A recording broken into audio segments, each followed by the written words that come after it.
Hey, how's it going? I'm Kalia. Welcome back. I'm Honey. And we are We the Honeys. Yes, We the Honeys. Good to see y'all. We gotta work on that intro. We the Honeys. Should we sing it? We should have We like the a Honeys. theme song, that's just terrible. Yeah, we need something funky. But anyway, welcome back. We missed you guys, and we're excited to get into what we're talking about today. But first, how have you been? How was your last week? How's life? It's been good. It's been really good. Me and about 180 other men went up to the top of a mountain and screamed very loud. Went to a man camp with our church. Yeah. It's always good. Every time I go, it's usually like a 4-day kind of event that happens. A lot of walking, a lot of prayer, a lot of time just with the Lord, and looking back on the year and looking forward to seeing where improvements can be done in my relationship with the Lord. And it's always good. It's always really good. Yeah. This year it was on slaying your giants. Yes, amen. Yeah, and like going up there, having no cell phone service, being somebody who's very techie, it's a little bit hard, but I mean, I grew up running around the woods and stuff, so I loved it. I think that's what I really took from it in bringing back and want to implement even more is less screen time as we are on your screens right now. Yeah. It's like is it Nickelodeon that had the Worldwide Day of Play? but was actually like 30 minutes a day or something like that? No, I think it was longer. It was the Was full it? day that you couldn't. It was a worldwide day of play, so you couldn't watch anything all day. It might be shorter now, but Yeah. that was the point. That's what, that's what I just think of. But like coming home and just turning the phone off for a little bit, connecting. One of the speakers gave a story about a dad who at his funeral, nobody came up and spoke about him, gave a speech for like 5 minutes straight. And then his daughter came up and all she said was, "I love my dad. He was a hard worker. He was always working." And that was it. Wow. And his distraction was work and success by his job rather than success via how his relationship was within his family unit and how attentive he was.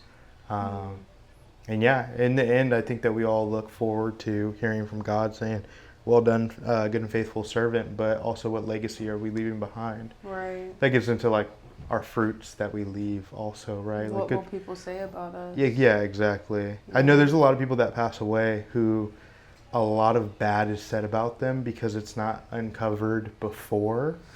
Yeah. Like so there's it a lot comes of out like I mean afterwards. in the field of apologetics, like there's big figures. I don't Yeah. even know if we should say their names on here. There's big figures that were that had allegations towards them like almost right after they passed away. Yeah. And it's just like They're essentially convicted in their death. yeah. Yeah. So your fruits are very important, is what I'm saying.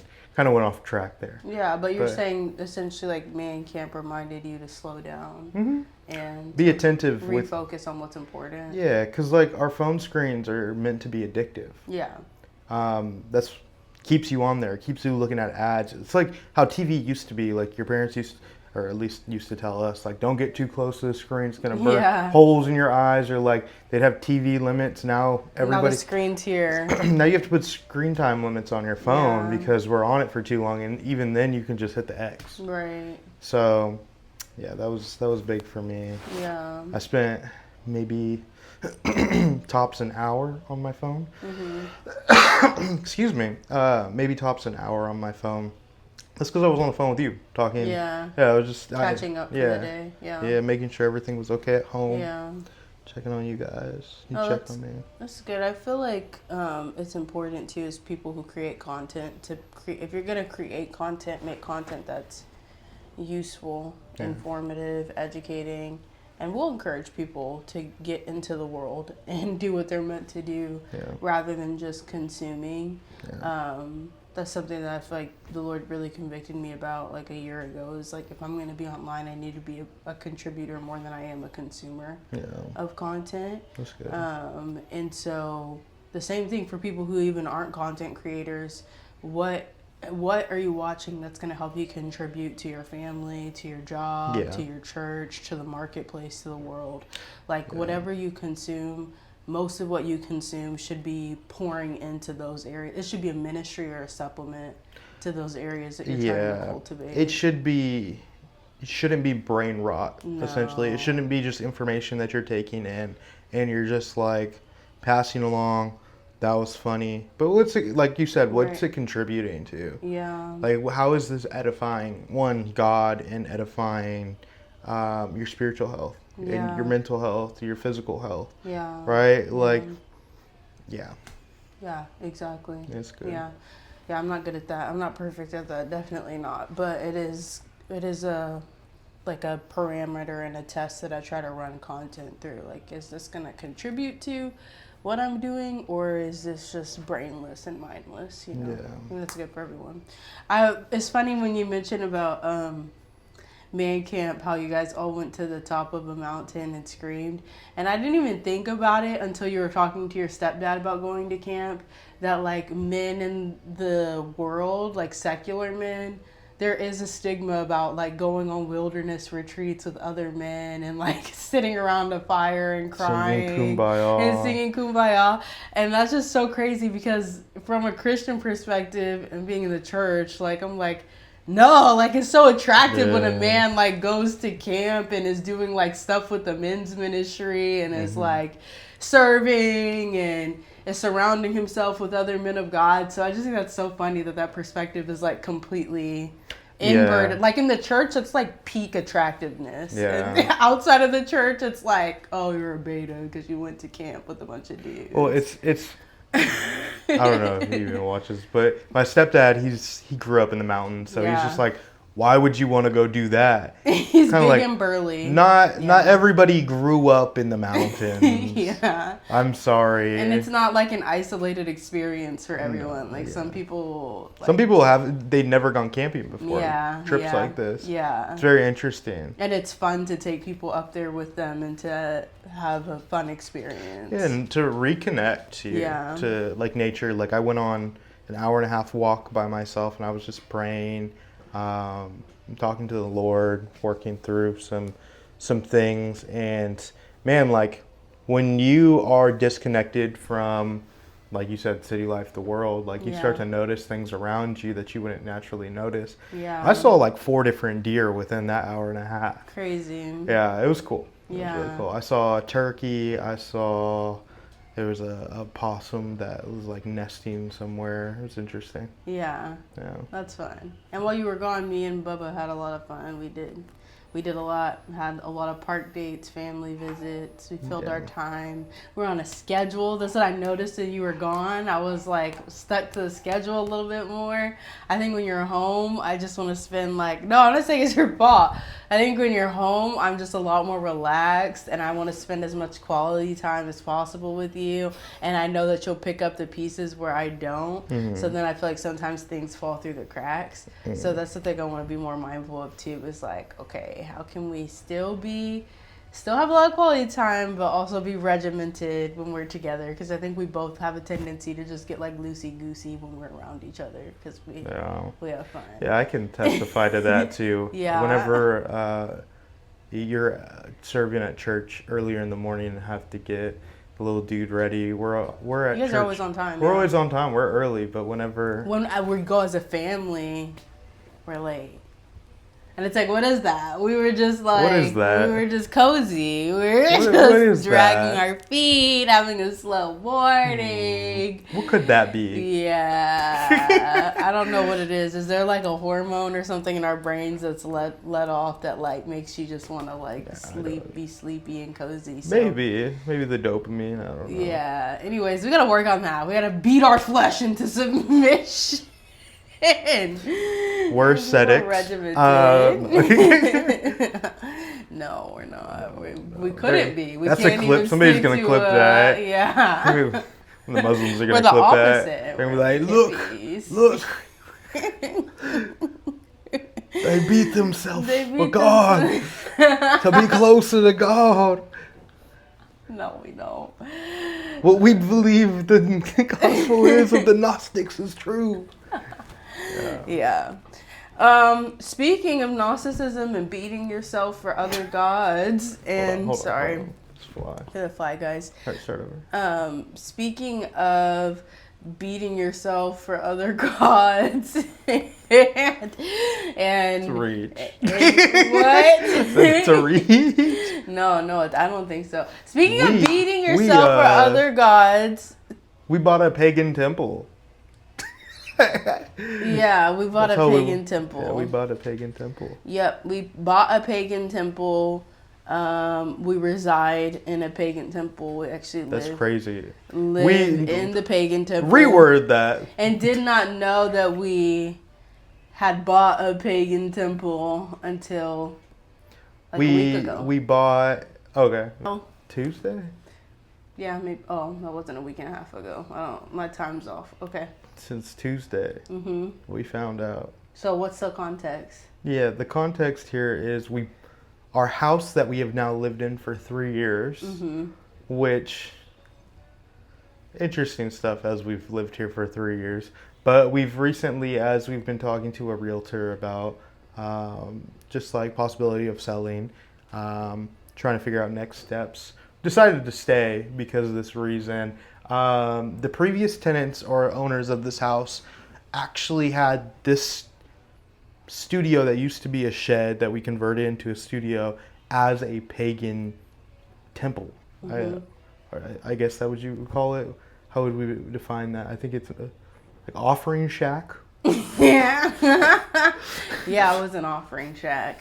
Yes. So it's so crazy because when we were renovating out here, we were like trying to figure out what the heck it was because the walls were pink and green and there were nails everywhere. Burn marks. There's a burn marks on the roof and on the ground. On the exterior of the building too, you can definitely see that there was a fire because it's like charcoal, but it's painted over. Yeah. It's fireproof now. But there was definitely a fire here, and we were just like, maybe it was like somebody's grandma or mom that was living back here. Yeah. As if it was like an ADU or something. Yeah. Because it's like definitely like decent size for somebody like a single grandmother to live back here. Yeah, it could be an ADU. Yeah. To have like a hot plate or something, and there's like a burn mark and whatnot that we fixed. But we thought maybe there was a fire. We thought there was a fire. There was a fire. Yeah. But we were like, we didn't know the actual like reasoning for the fire. Come to find out, we got pictures. We'll show you guys. Yeah, we'll insert photos. But essentially on the far wall of the space, there was like a brown hutch. And if you look closely on the hutch, there looks like incense and glass, like diffuser thingies. Yeah. And then all over the walls, basically in this whole space, there were pictures and posters of different idols. It looked like Hinduism, probably, the kinds of gods that were represented. But so many of them. And then you look right above the hutch at the ceiling, and that's where the burn mark was. It looked like that we painted over. It looked like somebody had been sitting in a chair, the same chair for the last 20 years, smoking a cigarette in the same place.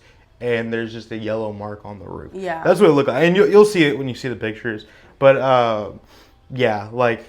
That's what it looked like. It was essentially a pagan altar. Yeah. That they had multiple pictures around the top here. On this wall specifically, we probably pulled out around 100 nails. Yeah. That were just covering this wall and some like patterns and whatnot that we had a couple of our friends come over and help us do some patchwork and everything. But yeah, so we discovered that. So where the hutch was and where the burn mark was on the ceiling where it looked like somebody had been smoking is actually where it was an altar. It was an altar unto whatever. There's fruit baskets for offerings to them. There's some chairs in here that they would sit in. Yeah. It was very, very much an altar. Yeah, it didn't even look like anyone slept in here. It looked like they came in here and prayed. Yeah. And there was a kitchen table in this corner with a bunch of fruit on it, and just, yeah, it was definitely demonic, to say the least.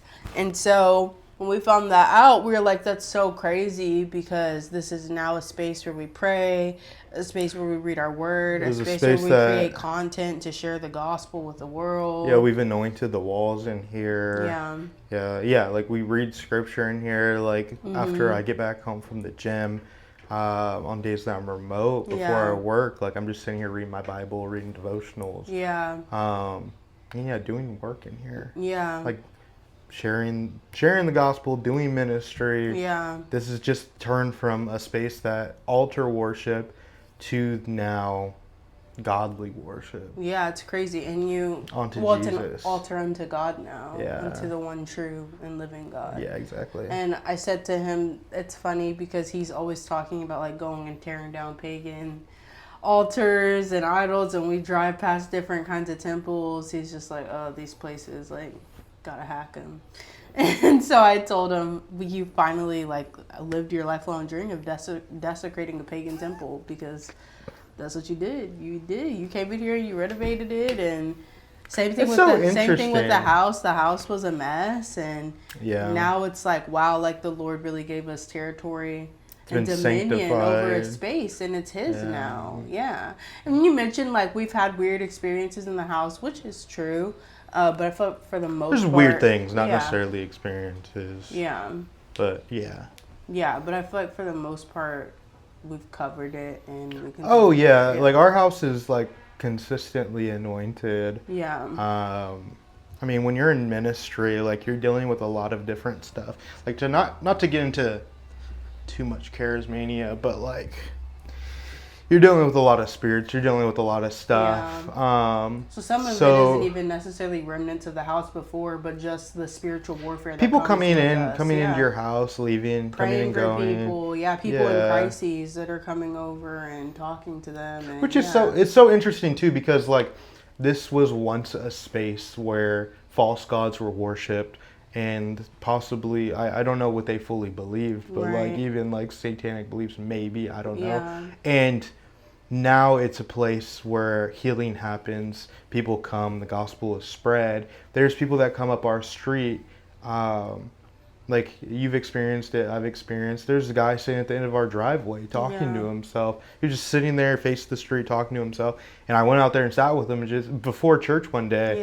Like one, he was in front of the drive. I couldn't leave. Like, but like also like that's just our hearts, evangelism. So like I sat with him, I talked to him, I got to know his name, got to know who he was. He was kind of schizophrenic, but I prayed with him. And when I was done praying with him, he got up and left. And I was like, that's what he needed. Yeah, absolutely. That's what he needed. Yeah. So it was a hospital in a sense. Yeah. I think wherever ministry is being done, it's like a beacon of hope. And even like people that are far away hurting or need healing, really, that they see it, and they may not realize that they see it, but they are attracted to it. Yeah, and even that time that somebody was out of their mind down the street and you rebuked them, you casted a demon out, and then they left. Oh, yeah. That was crazy. Like, dude. So much deliverance, I feel like, has happened here. The lady, was it a lady? I'm trying to remember. That was a guy. He thought he was like a completely different ethnicity. No, it was a lady who was like, and was like speaking in a different accent than like what she left with. Yeah. And was like being loud on our street. And like our son, he loves to run around the property. Yeah. And we watch him with a close eye because of situations like this. And I heard it happening on the street, and I went to put him in the house, and I just rebuked it, and I asked the Lord to cover whoever it was, and their voice changed. And they like dissipated from the street, like that. That was crazy. Like, yeah. So we've had some like insane occurrences, and it's so wild because I feel like, I think I was talking about this with someone yesterday in office hours, but I was saying that growing up, I feel like we were taught to be very like fearful of demons, and there was a lot of like superstition in the house, and just like a fixation with like the supernatural, like, you know, we're the generation that grew up on like the haunting and like stuff about UFOs that our parents were into and all of that. And so I feel like even though my parents were like very clear that you have authority in Jesus's name, it was like a devil in the doorknob kind of situation. Yeah. And so it created a space for like a lot of fear to fester and more of a fixation with how strong the demonic is versus how strong King Jesus is. Yeah. And I think I was actually telling this to Tia when I was talking about the situation. And I said, like, I feel like ever since really marrying you, I feel like I've learned what it means to have authority and dominion over a space. And I want to say that because I feel like even some people will watch this and be like, oh yeah, you guys should leave that house because look at what it used to be. But it's like, no, look at what it used to be and look at what it is now. Yeah. Like, just because something is desecrated doesn't mean that we leave it that way. That's what it means to bring light and hope into the darkness. Yeah. Like, the light shines in the darkness and the darkness has not overcome it. Yeah. And so if we're constantly running away from dark spaces, we are essentially handing the deed to Satan and saying, yeah, stay, enjoy yourself, versus going into those dark places and evicting him from those dark places. And so I feel like that is what our home has been a testimony to, and specifically this space has been a testimony to. And I feel like that's something that I've learned from you, because you don't necessarily walk with the spirit of fear. Like, even if you feel like something is off, you'll pray and you'll move on. It's not something that like bothers you or disturbs your spirit. Mm-hmm. And so I'm just thankful for you, because I feel like it's like really,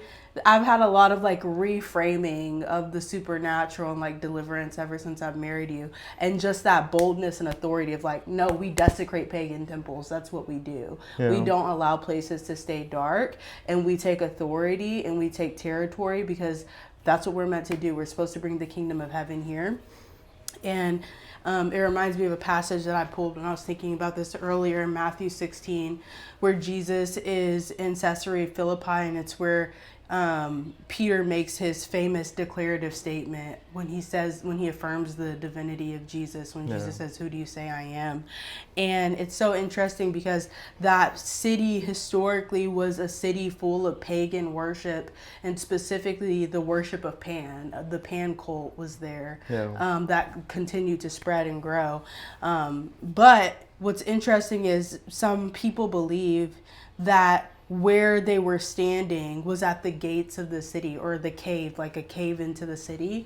And some of the people at that time believed that that cave was like the entry to the underworld, or the entry to hell. And so some scholars would say that, like, when Jesus says, and the gates of hell will not prevail, like, I will build my church upon this rock and the gates of hell will not prevail, it could actually be a protest to what was happening in that city and what the people believed those gates in that cave were. Yeah. So Jesus is saying, even if people believe that these we're standing in the gates of hell, even this will not prevail against the church that I'm building and the kingdom that I'm establishing. Yeah. And so I just like that picture, because it's Jesus being unafraid, taking his disciples into dark spaces and saying it's not going to remain this way. Yeah.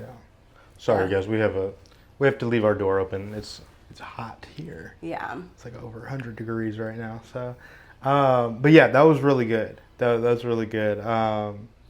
Yeah, it makes me think about too, like historically, when a religion changed in the region, and this is historic Christianity too. Like, whenever something went from pagan to Christianity. Mm-hmm. They didn't tear down the temple necessarily. Yeah. It switched from worshiping false gods to the true God in that place. Mm-hmm. While there was some redecoration that happened, it wasn't a let's tear it down and build something new all the time. Sometimes it was. Yeah, it depends on the situation. Most of the time, the temples, let's like talk about Rome, like the Roman temples, they were changed from the gods that they once were to actually being a worship center for Christ. Even in Syria, like I talked about in one of the other videos, was it went from being a worship center of pagan gods, not by force, not by oppression, but by conviction and evangelism of all the members becoming Christians, that it became a church. And the same thing here. Like, what do you do with the community of people that you have evangelized to? Do they leave their homes because they worshipped false gods there? In their homes, yeah. Do they leave their jobs, their properties? Yeah. No, like you just as we are justified and sanctified, where you worship God will be sanctified as well. Amen. And I think that is said historically, and I think biblically, as you just put it too. Yeah, so you can't. I mean, evil things have been done all over the world in the name of Satan, in the name of what's so-called good, but yet they are still evil. Are we just going to leave those places and call them dirty? Like, no, because God also didn't just leave us and call us dirty.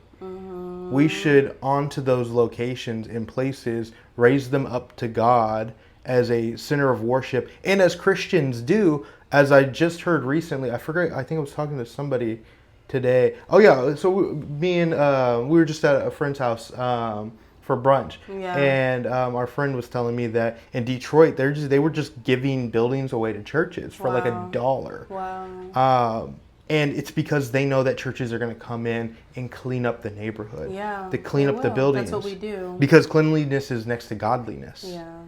And that's the thing, like when we come into places as Christians, not me and you, but as a whole body of Christ, when we come in somewhere, we actually clean the area up. We bring order. Because we're acting as the hands and feet of God, and onto God we want to worship in a cleanliness that we have now felt in our spirits. Yeah, that's good. It reminds me of the passage in Acts where God says, like, don't call what I have made clean, unclean. And don't call what I have made uncommon, common, or vice versa.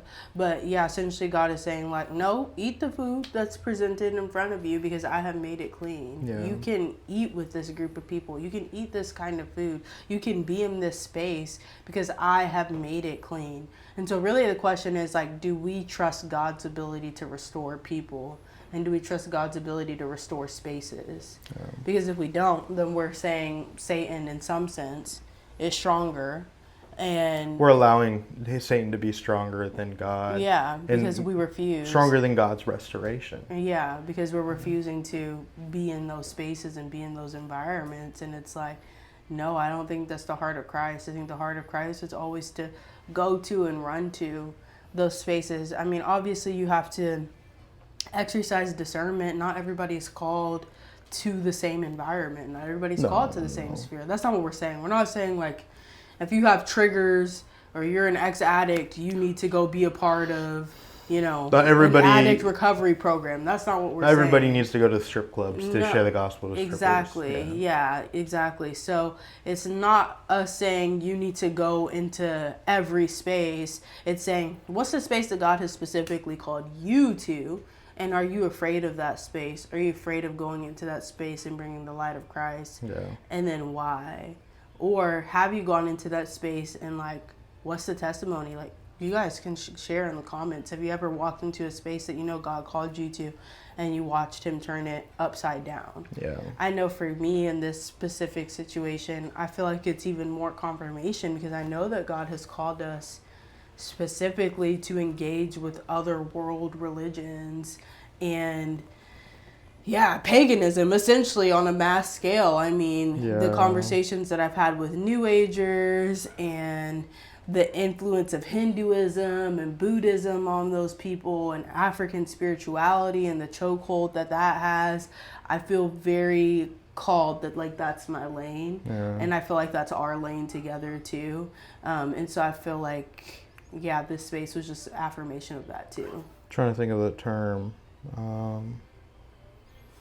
Where people who consider all religions are equal and can coexist in a way. Yeah. Not Unitarians.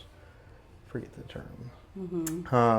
But yeah. But they basically believe in one world religion. That's what it is, Which, I mean, depending on your eschatology.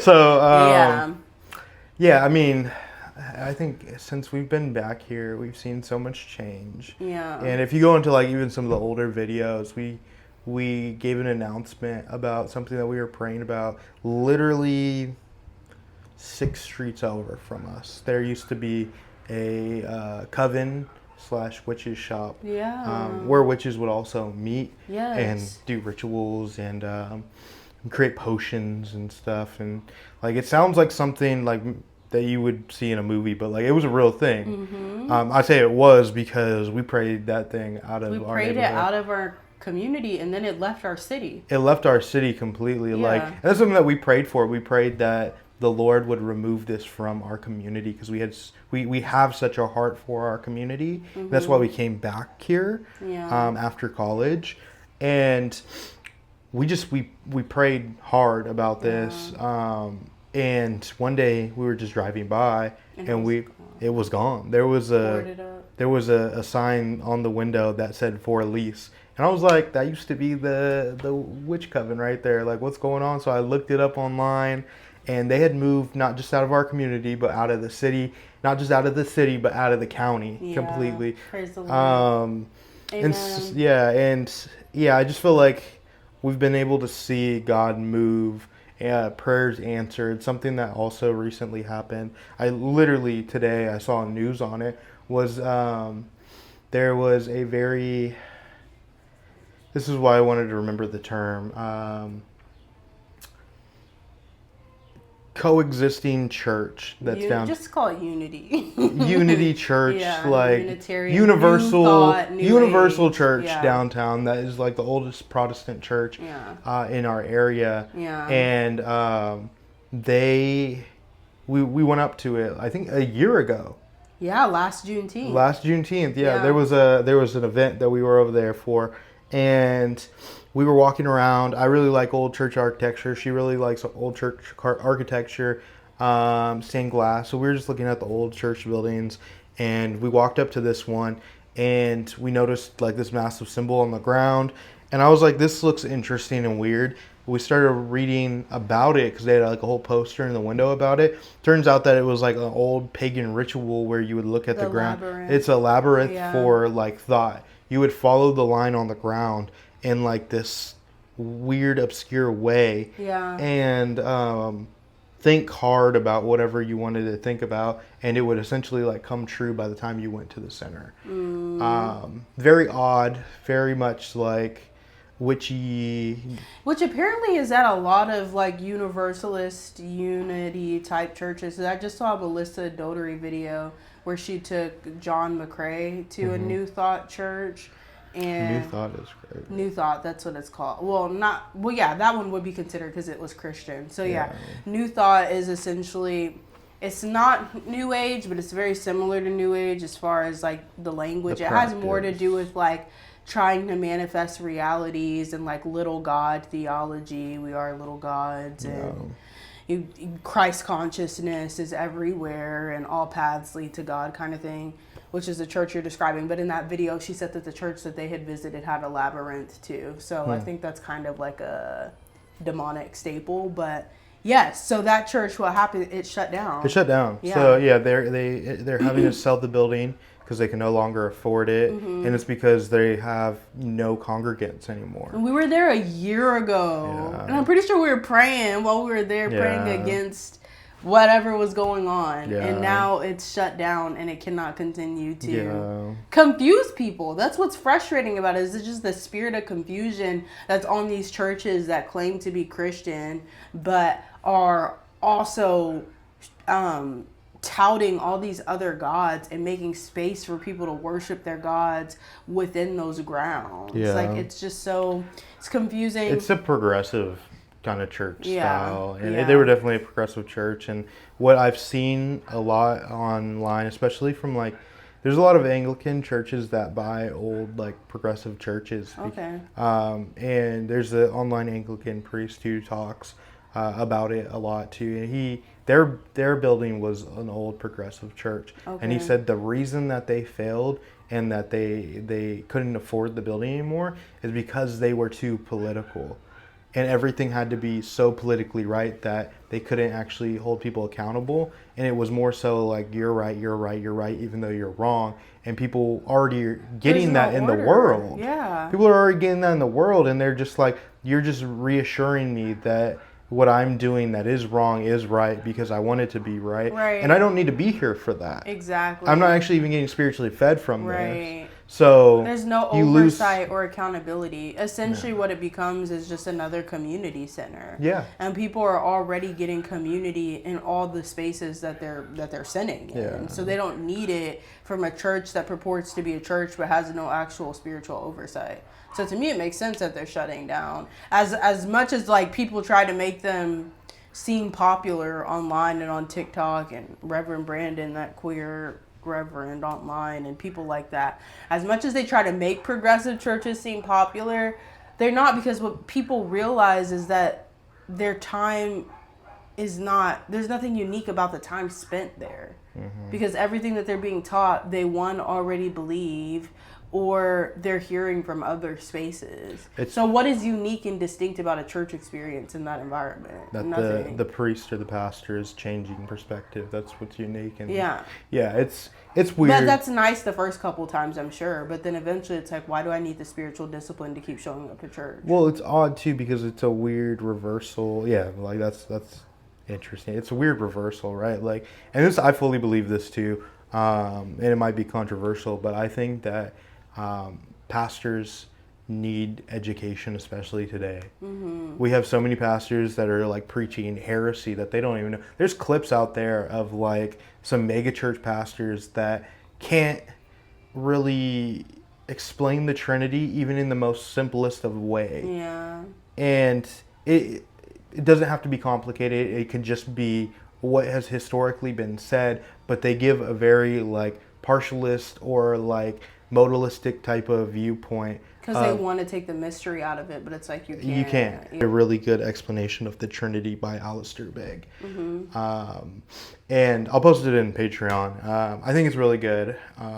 It doesn't take any of the mystery out of it. It kind of puts the definition that we have of the Trinity in simpler terms for us to understand, maybe as lay members, mm-hmm. and even like apologists. Mm-hmm. You can communicate it a little bit better. It's a little bit confusing too, just to say without like maybe even illustrating a couple things out of it, but it might be. Most illustrations fall flat, and if you're not formally trained, then you can't. Yeah, exactly. So, and going back to that, it's that I think that pastors need education. Yeah. Because a lot of the time, at least modern day, we have pastors who are not educated, formally or even self-education. And I think that that's a flaw. Like, if you're not going to get formally trained, you need self-education. There's plenty of books out there. There's plenty of resources out there that are free for pastors to learn, to educate, so that they can then go and educate and learn onto people. Right. There's no excuse. There's more accessible information today than there ever was for pastors in the past. Heresy is more rampant, I think, now than it was in the early church, which I think is... Do you think so? I think so. I think there was a lot of heresy in the early church, but they probably just nipped it in the bud sooner because they were on the same accord. Versus now, like, heresy is on social media, it's on school campuses. They nipped it in the bud earlier because the Christian community was so tight. Yeah. And everybody knew everybody. I mean, even here, like everybody knows the Christian community where we live is so tight, so mass but so tight. Everybody is just one person removed. Right. Yeah. It's crazy. It's true. And I think that's how it was historically too, mm-hmm. because that's how we know what books were considered canonical or not, right? Yeah. Because somebody knew that Luke wrote Luke. Somebody knew that John wrote John. Yeah. And that might have been just one person that you know who knew John, who wrote it down. Yeah. And it was said to them, spoken to them, read to them. Attested to them. Yeah. And it was spread like that. Mm-hmm. So I think even modern day, like everybody's one person removed, but the problem is that platforms are so big because of social media, mm-hmm. that these people that are on platforms And I'm speaking very broadly, but there is groups of people that do this. Yeah. That they have these platforms, but yet they can't be held accountable for preaching heresy because they have these platforms that are above others. And it's like, I'm so high up here that you can't say anything to me. Yeah. Yeah, and a lot of people are going to social media for their theology instead of their pastors. Yeah, which is... your word first, obviously, but like if you're going to go to anyone for spiritual oversight, let it be your church first, you know, and not this crazy fringe group of people online, because, yeah, it's just sloppy. Yeah, it's pretty bad. Yeah. Yeah, I think people make how I feel more relevant than the Word of God. Yeah, than what is true. And, you know, I don't call them heretics because of this specifically. I think that the term heretic is, and I know we've gone way off subject from what we were talking about before, but this is good. I think that the term heretic should only be attributed to those who have been told that they're preaching heresy, shown that they've been preaching heresy, and explained to that they've been preaching heresy, and continue to do it and reject true doctrine. Yeah. That's a heretic. Those are heretics. Those are people who should be cut from denominations. Like the leaders of the Oneness Pentecostal movement. Yeah. Yeah. Yeah. Yeah. There's names we ain't gonna name because we just not gonna put. We would love to have a identifiers conversation. Yeah, I would love to have a conversation with them, or you guys, if you guys have to be watching. I would love to do a Dr. Daff episode with Oneness, yeah, because that's a heresy that's been around for a very long time. And Gnostics too. There's so many Christian Gnostics running around, and I'm like, there are, and the problem with it. What are we doing? You know what's crazy about like Christian Gnostics? Yeah. Is a Christian Gnostic. Gnostics running around nowadays are only Gnostics because Gnostics hide themselves behind the Orthodox banner. Yeah. Not saying that Orthodox are Gnostics, not at all. Yeah. What I'm saying is that Orthodox lean more into the mysterious. Yeah. And they don't like to answer things. Not because they're hard. They're careful with their words. Because they're careful with their words. And Gnostics in this way hide themselves behind this banner of like, maybe we're Orthodox, but we also lean into the New Age. Yeah, mystery turns into mysticism very quickly. Yeah, for that and group of people. I think Orthodox do a really good job of like blocking themselves from that. Yeah, they do. And because they know their limits, and they're the ones who are battling the Gnostics. Yeah, they were battling Gnostics in like the first like 4 centuries. Wow, that's wild. Yeah, no, because they know their limits and they're not going past them. Yeah. Versus like the Christian New Agers that are like, dude. Anyway, all that to say, we feel very called to that specific, I don't know what you call that subset group of people, but people who just, they make themselves God or they worship other gods. Yeah. And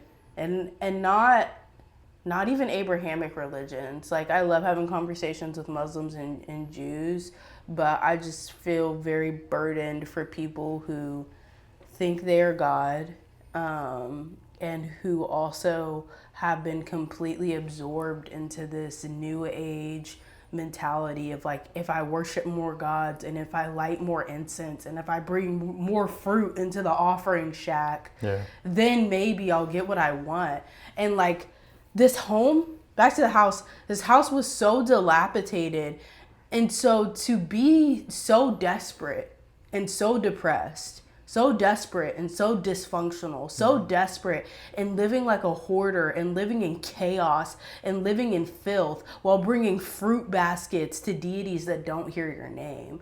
Like, that just, it just does something to my heart. Like, it just breaks my heart because they're idols. Yeah, they're idols, and people. It's like the prophets of Baal on Mount Carmel with Elijah, where they're cutting themselves unto other gods. That's confirmation. That was the first word that God ever gave me. I was 13, 14 in my bedroom. It was before I went into foster care, so it had to be before I was 15. I was 13, 14 journaling, and I read that story, and I literally started like writing a sermon where I was like, people are slitting their unto gods that cannot hear them. Yeah.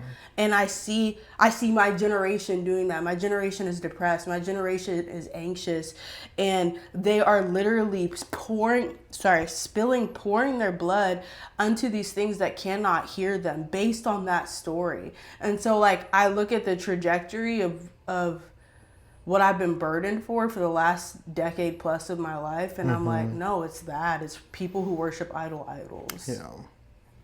Yeah. What about you? And what about me? Yeah, with this whole conversation you're saying, yeah.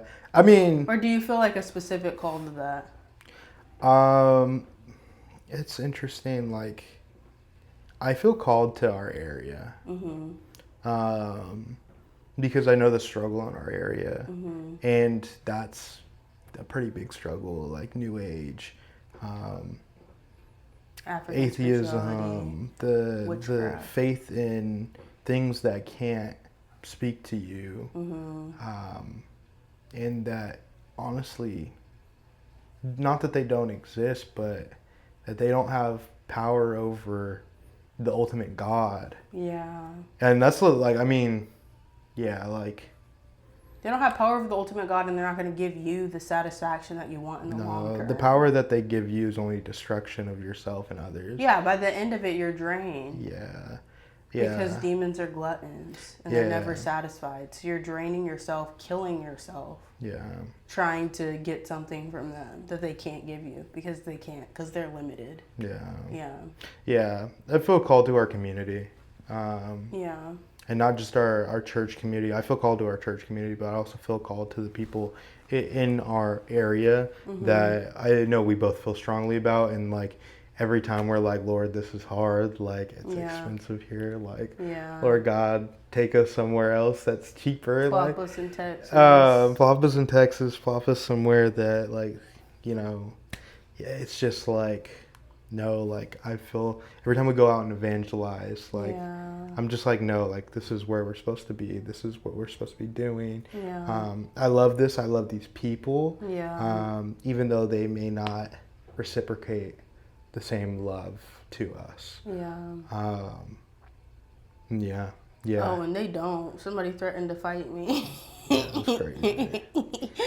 We do our Friday night evangelism, and sometimes it gets dicey. It gets dicey out there. Yeah. But it's just, you know, the demons are mad that we're taking territory. Which is interesting because, like, I feel like more times than not, except for recently, it's weird, but more times than not, people are open. Yeah, they are. More people are agnostic in the modern day than they are atheists. Right. And when we do conversate with the atheist, things quickly shift. Yeah. Because the new atheist movement has fallen flat. Yeah, and they realize they're not actually atheists. Like, there's very few stern atheists in the world now. Yeah, even, like, if you're an atheist, to be honest, you probably worship yourself more than you realize. Yeah. You have more of a faith in yourself and your self-works. Pride. And pride than, Yeah. But yeah, man, it's... New Age is I don't know, I think it comes kind of naturally to us to apologize for.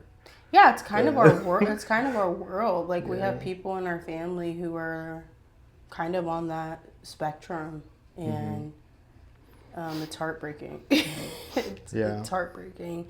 The community that I was in was very much New Age. And what you came out of. Very openly witchcraft. Yeah. And to an extent that it was blind. Maybe I'll share that one day. Yeah. And explain that. You thought those people were crazy, but you were still around it because that was like the popular thing. Yeah, but even to like a farther extent of like violence that like we didn't realize was actually like we were doing witchcraft. We're just a generation of people who grew up, I feel like Gen Z in general, we grew up with a lot of darkness around us, and we were desensitized to the darkness. Yeah. And we even invited darkness into our life, not realizing it because of all the shows, Sabrina the Teenage Wizards of Waverly Place, this, it's normal. Twitches, like, it's normal. And if you want something, then you can wield it yourself, you know. But it's all power and it's all control. And that's what we see in our community is a lot of people who have been so degraded, so disrespected, have no sense of identity. And so they're trying to take back control and power in some way because of the hurt and the heartbrokenness. And that's what I see behind it. And I think that's why I'm so passionate about it. I'm like, oh, you're just like someone did something to you. Yeah. And now you feel like you have to be the God of your own life. Yeah. But you don't realize that you can hurt you too. Yeah. And so it's important to lay your life down for someone who won't. Yeah, that's good. Yeah. You feel like the transition from people in New Age to Christianity is easier than most other religions or belief systems? I do. I'm optimistic. I know a lot of people don't agree with me. I know we did a J2G episode that'll come out eventually about Gen Z and like the rise of the occult. But Lonnie Frisbee, I think is his name, or it might be the other guy that was involved with the Jesus Revolution. But essentially, you know, if you guys haven't seen that movie that came out a few years ago, you should watch it because it was really good. But it's about the revival that happened down in Southern California in the 1970s. And that guy, that pastor, was saying he has never seen a generation so similar to the generation of the 70s that came to Jesus in that mass revival until Gen Z. And so I think spiritual curiosity is always an opening for the Holy Spirit to come and reveal himself, because you're not hardened to the point where you don't believe that there is a God, or that there's a God that cares about you. And so many testimonies of people coming out of witchcraft, New Age, Buddhism, Hinduism are like them getting on their knees crying and saying, Jesus, if you're real, show yourself to me. Yeah. That unfortunately is not a place a lot of hardened-hearted people get, but because of the openness and the spiritual curiosity and even the danger of like, oh, open my third eye and do different drugs, even some of those experiences lead people to Christ because they have a very real encounter with the demonic and spiritual warfare, and they're like, oh, this is not something to play with. So I think that because of that worldview specifically is ripe for revival. Yeah. That's good. And I want to be a part of the harvest. I want to be a part of the harvest. So if y'all don't see me doing Muslim videos in 2027 and Jewish videos, you know, I've said what I had to say, okay? I'm worried about my community. I think there's a specific calling to specific people, even in times. So, like, again, going back to what you're saying, is that you momentarily are being called to evangelize and to apologize is such a funny phrase, but to Muslims right now, but in the future you don't see that long term because that's not what your calling, so to say, is fully. And you think that that's more so like New Age and New Thought, and African spirituality, more of the mystical side of that. I know somebody we should get on here. He was ex-Buddhist, right? Yes, we gotta have him come and talk to us about all of his experiences. One of my best friends. So my boy. We'll get him on here. If he's watching it, we're getting you on here. I don't care what you say. He has a very good perspective on this, and I think we'll talk about something that most people don't really realize about Buddhism that is outside of New Age. You don't see a lot of Buddhists that are outside of New Age anymore. Because Buddhism has turned, and I think even with modern Hinduism within the United States, it's all the same. Has turned to a community center rather than a worship center. It's a melting pot. Of gods. Little gods. Of a coworker who is a Hindu. I've talked to him about religion. I've talked to him about Jesus, and I just asked him about his worship, really, and just talked to him. And he tells me that when they first started going to the temple, that it was more so worship to their gods, which, I mean, it's complicated because they have many millions and endless gods. But they had a lot of altars, and over the time of them being here, that in their worship center, the community center grew.